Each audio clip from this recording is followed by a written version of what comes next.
You know, for over 400 years, one play has pretty much defined the very idea of tragedy. It's a ghost story, it's a detective story, and it's a bloody tale of revenge that has absolutely captivated the world. So what is it about a 400-year-old story about a Danish prince that feels so immediate, so modern?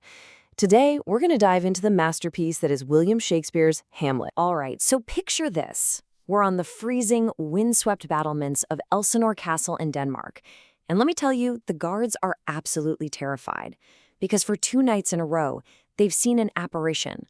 A ghost that looks exactly like their recently deceased King Hamlet, wearing the exact same armor he wore in his most famous battles. And this is where one of the guards, Marcellus, drops that super famous line, and man, it just perfectly nails the feeling. There's this deep, festering sickness in the kingdom, a kind of political and moral rot that's hanging over everything like a thick fog. And the ghost? Well, he's just the first sign that something is seriously wrong. And you gotta understand, this rot, it isn't just political. No, this is deeply personal. Things really kick into gear when the young Prince Hamlet, who's still deep in mourning for his father, decides he's gonna confront this ghost himself. And the story that ghost tells him, well, it's gonna set him down a dark and all-consuming path. Okay, so here's the deal. Hamlet's dad, the old King Hamlet, a total legend, by the way, is dead. But it feels like before anyone's even had a chance to properly grieve, Hamlet's uncle, Claudius, has not only grabbed the throne, but has also married Hamlet's own mother, Queen Gertrude. The whole thing happened so fast, it's more than a little suspicious, right? So when Hamlet finally comes face to face with this ghost, it tells him a story that completely flips the script. See, the official story was, oh, he got bit by a snake in the garden. But the ghost lays out the chilling, horrible truth. He was murdered in his sleep. Poison was poured into his ear by the very man who now wears his crown and sleeps with his wife, his own brother, Claudius. So you can imagine this changes everything. All that grief Hamlet was feeling, it just morphs into this burning, fiery need for justice. He suddenly has this terrible secret mission, and it's about to become his one and only obsession. This is the ghost's direct order to him. This line right here is basically the engine that drives the entire play forward. Hamlet is now bound by duty, by love, to avenge his father. But think about it.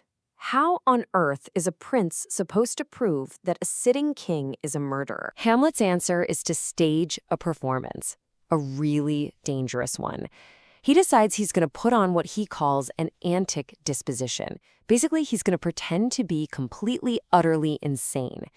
The logic here is that if the court just writes him off as a lunatic, he can basically float around them like a ghost himself, watching the king, searching for proof without anyone ever guessing his real mission. And you know what? His act is really convincing. Pretty much everyone, even the woman he loves, Ophelia, they all buy it. They think he's lost his mind. But the king's top advisor, this guy Polonius, he notices something's a little off.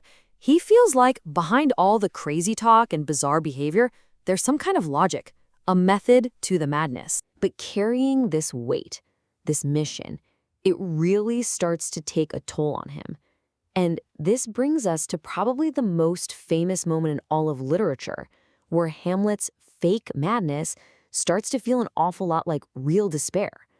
He's so completely overwhelmed by it all that he asked himself the ultimate question.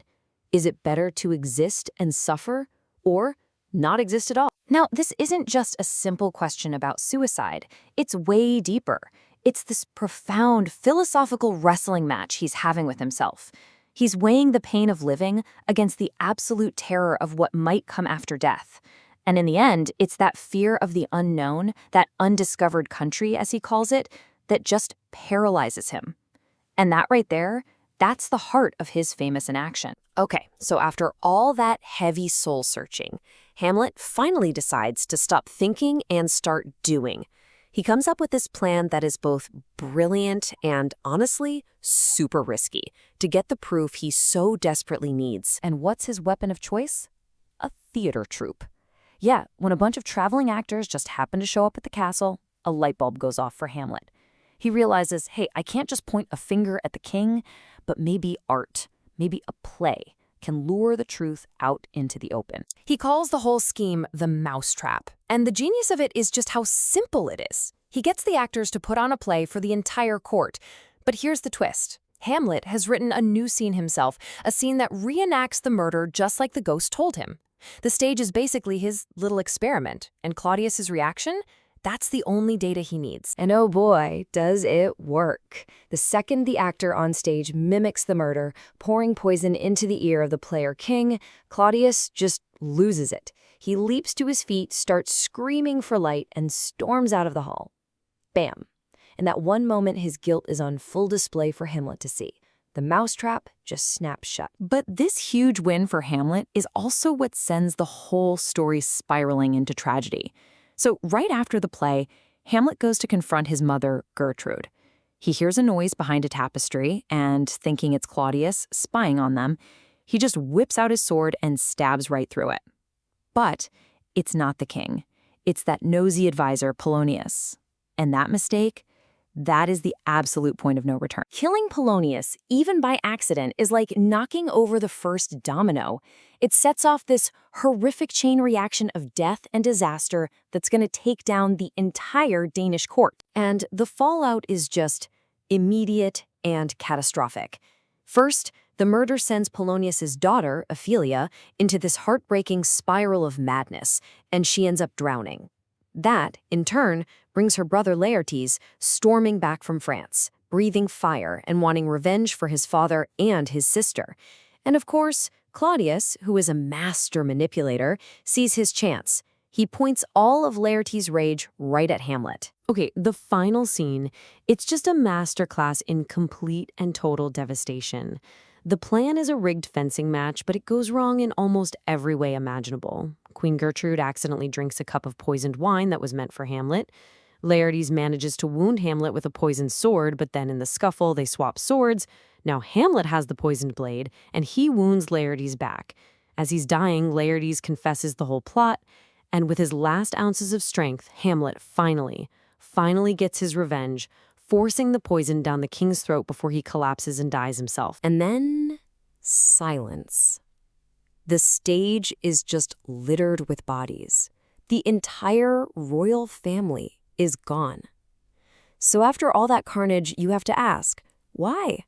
Why are we still obsessed with this story? What is it about this 400-year-old play that just haunts us? I mean, just think about that iconic image, right? Hamlet, holding the skull of Yorick, who was the court jester when he was a kid. And this scene, it's not really just about death. It's about what it means to be alive. He's staring right into the face of his own mortality and asking, what's left of us when we're gone? You know, our legacy, our memories. Does any of it even matter? And I think that's the secret. That's why this play has lasted for so long. It doesn't hand us easy answers. Instead, it hits us with these huge, inescapable questions. Is revenge ever really right? What's the difference between how things seem and how they really are? Where's the line between sanity and madness? See? These are our questions, not just some Danish princes from 400 years ago. So in the end, after all the ghosts and plots and death, we're just left with him, Hamlet. So who is he? A noble hero? A cold-blooded killer? A brilliant mind just trapped by his own thoughts? There's no easy answer. There's no one label that fits. And that mystery, that incredible, haunting complexity, that's why, even after 4 centuries, we're all still trying to figure out who Hamlet really is.